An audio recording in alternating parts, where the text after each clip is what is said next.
Nobody does it better. It's Baldy, Brian Baldinger. And Baldy, we're sitting here kicking our feet up during the bye week. Cardinals expand their lead. How do you classify this NFC West race, and are the Cardinals the favorite in your opinion?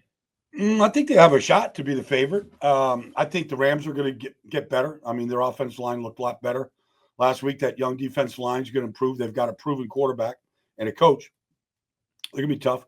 The 49ers don't look good to me. They don't look as – they've obviously lost at home to Arizona, lost again last week to Seattle. I mean, I'm going to see them this week against Green Bay. I think they could. You know, they've got to continue to play mistake-free football and run it like they have and play smart. But, I mean, it's wide open. It's a wide-open division right now. Everybody's going to be playing each other. You got a bunch of games here, division games. They're going to decide the division. But I said last week I thought that they had the inside track to win it because they're 2-0 in the division, and they've got a game lead right now on everybody. Just as far as the 4 teams go, and it is really kind of clustered there with the 5-5 teams and the Cardinals with that 1-game lead. But what do you think truly can give the Cardinals the edge to finish this job? Well, they've got to take care of business with Seattle this week. I mean, it's just it's a huge game. You know, they're rested. They've won 3 in a row. It's time to, keep stacking. And, to beat a team in Seattle that, beat San Francisco last week, made some changes defensively. They look like they're good changes for them right now. But they got 2 big road games. And, how you handle business on the road against good winning teams, you're gonna just see how you measure up. Like they've measured up so far, so good. But this is the stretch run, and you're going to get the very best of whatever team has, whether it's 4th down decisions, blocking field goals to win games at the end of games. You're going to get the very best of what any team has because this is it. There's no more, okay, well, we'll try this guy at this position. We'll fix this. Like this is it right now. This is the stretch run that starts literally, next week. So to go to Seattle and win after what they just did to San Francisco and to win in the fashion that they did and to go to 3-0 in the division, that'd be a big step. It's funny you bring up like trying things out. Bo and I were just chatting about this. The Cardinals activated right tackle Jonah Williams off injured reserve. He's on their active roster. He's poised to return. Baldy, what do you do with Kelvin Beachum? He's been one of the better right tackles in football over the last 4 to 6 weeks. The continuity, is so important on the offensive line. Yeah, this is a very tricky spot. Obviously, you love the depth, but like inserting a player in Jonah Williams that hasn't played since the first quarter of the first game against Buffalo, like how would you handle this if you were Jonathan Gannon? Oh, it'd be easy for me. I would just stay with Kelvin. There's no reason to change. You got your bet. They have grown together. Tristan Colon in there at right guard. For Hernandez, they've grown together. They're playing together. Like you don't want to disrupt that right now. And we don't know what type of, not just condition, but if you haven't played in 3 months and you go out there, it's just, maybe upgrades the position, but I wouldn't take the chance right now. I know Kelvin personally. I know the worker, the character, that what he is, the captain type of mentality that he has. If he falters, gets injured, the play goes backwards, then you put Jonah in. But I'd say you just stay the course right now. Stay on the offensive side of the football. Got to talk to Marvin Harrison Jr. for the first time since the bye week, Baldy. Wow. And he'd said that, he took some of his time to look at the playbook. He feels like he's more comfortable, and he even mentioned that they might even expand this playbook. What have you seen that has been working with the Cardinals and Marvin Harrison Jr., and where could they potentially expand what they're doing with the 4th overall pick? Well, I've been a big proponent that, you got to call plays for him. You got to get a guy like that involved early, not just for his own psyche, but for the opposition and how they might match up. Does Witherspoon travel with them this week? I don't know how they're going to match up, but that's what I would do if I was Seattle. But I don't know if that's what they're going to do. But I would go deeper into the playbook. Like I just think he's a big part. If this team's going to have a great second half surge here, that he's going to be a big reason why they do win some of these division games. It's going to be his talent and his abilities. And so I think they got to feature him. I think it's a mistake when they don't pay attention to him and they go through, series after series and they don't target him. I think they have to get him involved. And there's a lot of different ways to do it. Other teams do it. I think that they have to find ways to get him the ball right now. Baldy, you look at Seattle, Geno Smith, he turns the ball over pretty frequently, 11 interceptions on the year to 11 touchdowns. And then on the flip side, what Nick Rallis has done defensively is the Cards DC. I mean, is it sustainable to keep this up given the personnel like Darius Robinson? We feel like is poised to return. He's practicing consistently now. Cardinals defense has given up 0 touchdowns in their last 3 home games. Like, is this a blip or is this who they really are? It's hard to think that you could sustain anything like that. But they have covered very well. Garrett Williams and like Starling Thomas. I mean, these guys are good. They played very, very well on the back end. They have found ways to affect the quarterback. Geno Smith just showed you last week with winning the game on a scramble up the middle. Like, if you don't account for him, he's going to hurt you running it just the way Kyler Murray can hurt you. I mean, Geno's got that. I mean, he's not Kyler Murray, but he's got a lot of ability. Ran for the game winner last week. And San Francisco was in zone coverage. They couldn't get to him. So, one thing I know about Geno Smith is there's an old saying, Larry Bird used to say it, you shoot to get hot and you shoot to stay hot. And I feel like that's Geno Smith. Like, this is his time. It took him a decade for his time to arrive. He's in that transition with a new regime. And like, they're either going to win with him or they're going to lose with him, but they're going to stay with him. And so he's got plenty of good targets. Like, you're going to see a very good receiving core. I think they've made some changes on the offensive line. I see Ole back in at center. I know how smart he is. He's a Michigan kid. Like, I know the guy.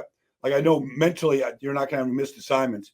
I think you're going to get – but I don't think their offensive line is great. I see Big A back at right tackle. He's in and out of the lineup. He upgrades that position a lot.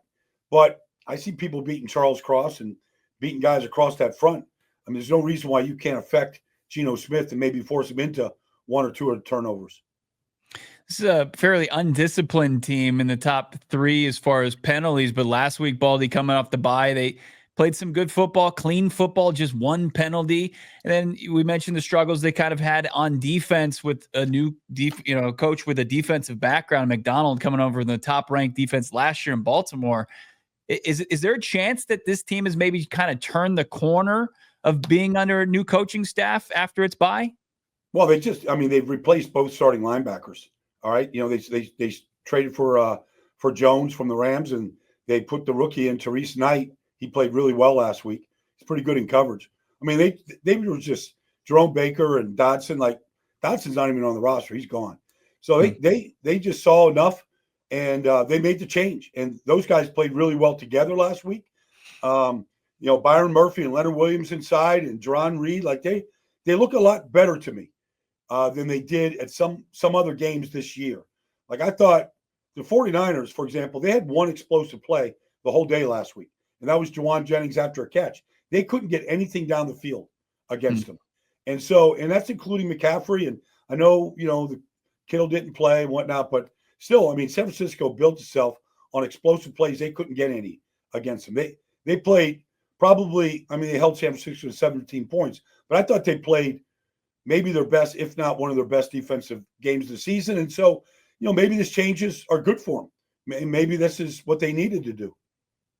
How would you assess Jonathan Gannon's performance here 10 games into the 2024 NFL season? It does feel like Cardinals are getting to softer part of their schedule.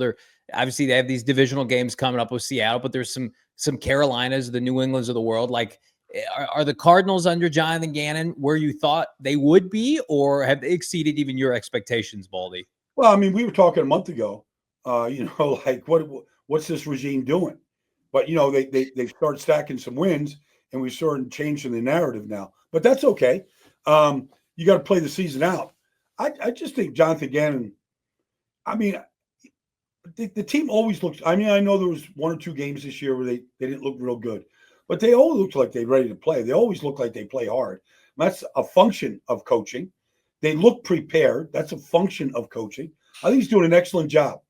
This has been a tough franchise. They won playoff game with Cliff Kingsbury. It's been a long drought, as you all know.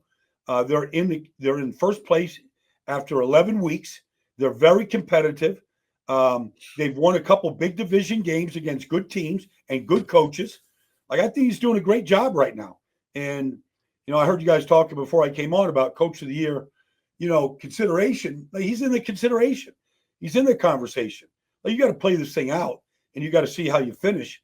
But, there's a lot of coaches I would put in this category right now, just by, teams that have really good records. And we all know what those teams are. But you have to put Jonathan Gannon because of where he started with this franchise, a year and a half ago. So I would say that he's in that conversation. I don't want to annoy anybody before Thanksgiving. That's for sure, though. One would put the Cardinals at 7-4, would be their 5th straight win. It would send the Seahawks to 5-6. That would give them some breathing room in the division and some tough matchups. You got the Rams taking on the Eagles and the Niners with a big game against the Packers. So some chance to kind of separate themselves here. What's the biggest matchup you look at in this game for the Cardinals going up against the Seahawks team? Well, I think the first thing you have to do is you have to handle the atmosphere.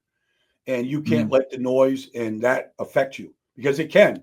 Now, I've seen plenty of teams go up there and win in Seattle, but that's the first thing that they'll all tell you. And we've all been in that building. Like, that's a tough place to play. And so you're coming off a big win against the 49ers. The 12th man will be out there. So that's the first thing. Then I would say the second thing is, can you run the ball? I mean, I think this whole thing is built on their ability to control the line of scrimmage and run the ball and get that running game going. And whether Kyler's a part of it, if he's an ancillary part of it, I think that's a foundation when they win games like they did in the second half against the 49ers. They ran the ball very, very well. To me, that's their foundation right now, when they can get the running game going. And like I said, you go up there to Seattle, it's a silent count. You're not going to get off on the snap the way you want to sometimes, but that's what they've got. I think that's what they have to really establish up there. If you say, okay, what's the matchup that you got to get to first? And then I would say the second thing is, DK Metcalf is a deep threat. He's a bona fide deep threat. So, they're going to take their shots to him. Geno's a good deep ball thrower, but you can't let them get the deep shots on you. Like, you got to play. You got to be in position. You got to play the ball. You can't be careless and give up the defensive pass interference penalties and those kind of things, because he can draw those kind of penalties because of his size. Let's flip the script here and talk about Arizona's quarterback, Kyler Murray. And Baldy, there have been past seasons where his numbers have been gaudier, but I would argue his efficiency this year is the best it's ever been. And, he's doing and saying all the right things publicly. I mean, what's your overall assessment of the Cardinals franchise quarterback? You got to finish the job, got to win the division, got to get to the postseason, got to start stacking these playoff appearances. But it just feels like, a lot of people doubted that he could play under center. And here he is thriving in this run-first offense. Well, I think he's listened to all the chatter and he heard all the noise. And so I think he's made a conscious decision to become a real pro at this thing. He looks much more confident this year than he's ever looked. He doesn't look like he's got to play helter-skelter football to win. He looks like a guy that's, I don't even think I guess this is the best thing you could say about Kyler. At least for this season so far, you don't even think about his size. Maybe for the first time, you don't think that this is a 5'10", 5'9" quarterback. He's a quarterback. He's a gifted quarterback. And I think that's how you look at him now. Like, it used to be, okay, keep him in the pocket. He can't beat you from there. He can't see, lack of vision. I would say right now that he's a very confident quarterback. And if you want to talk about his size, that's fine, but it's not affecting him right now. Where are you going to be this weekend, Baldy? Well, I'm going to be in Green Bay, see the 49ers and the Packers. Right. Get another look at this team. And I saw them 2 weeks ago against Tampa. They didn't look very good to me 2 weeks ago. They didn't look good last week. I'm really worried about them. I mean, if you're a 49er fan out there, like, they don't look explosive. They look slow to me. And I don't think I've ever said they look like a slow team. And nobody wants that label next to them in this business. Do you feel like, quickly on San Francisco, because we have no issue with them being slow, the slower the better, but like, do you feel like just these prolonged postseason appearances have caught up to them and big contracts? Like, it does for me, especially watching Brock Purdy. I know he's got a sleeve on his elbow. He wasn't throwing today, by the way. Like, it just feels like this team, maybe their window's not as wide open as we all thought. Well, they didn't run the ball well last week, and they've always been able to run the ball. Now, George Kittle didn't play. They threw an extra offensive tackle in there to play tight end. It was terrible.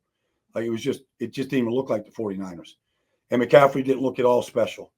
They still have a talented roster. If Bosa doesn't go, they don't look special at all on defense. They don't have a guy that can really affect the passer and just play with that sort of effort. They just don't have anybody else that has that type of talent.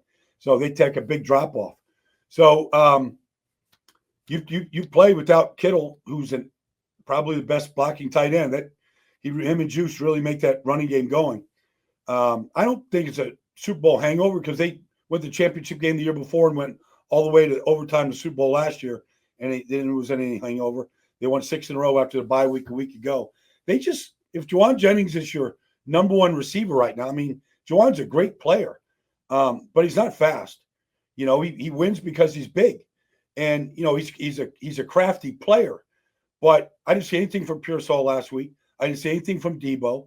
McCaffrey looked average. Kittle wasn't on the field, and Purdy couldn't get an explosive play. Like, they didn't look special to me last week.